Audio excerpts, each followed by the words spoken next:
Hey, so besides looking like the Unabomber today, I'm gonna show y'all how to make a beat.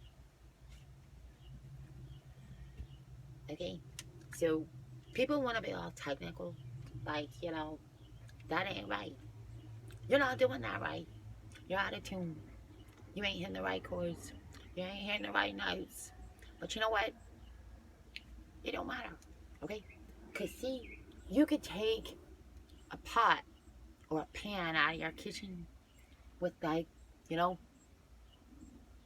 a cooking utensil, and you could just like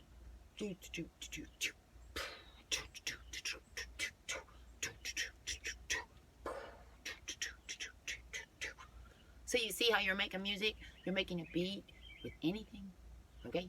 You can make a beat with your body.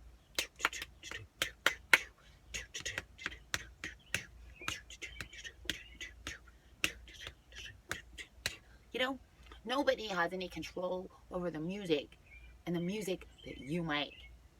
And you can make music with anything, okay? So, a lot of people would be like, hey, you suck. But, don't listen. It's that simple. Because you don't suck. So that's the truth. And you can do anything you put your mind to. And that includes making music and making a beat. And take it from me because I'm a deafie and I have like no hearing. So I just make music based on the vibrations that I feel coming from the instrument, or the beat of the energy that I feel coming from my own body and my own energy that kind of infuses with that flow of music when I'm making the music.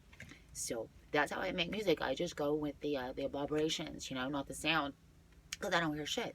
So yeah, it's great. You can make music. Anybody can make music.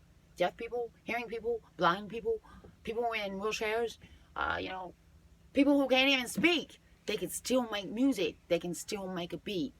So yeah, that's what we're talking about today, right? Or what about that guy who like literally used his feet to do stuff? And he played music and he created art. He did everything with his toes. So I think we're all capable of doing a lot more than we realize. And that's kind of what the goal is with my videos, is to help people realize their God worth. And even throughout the bad days, the dark times,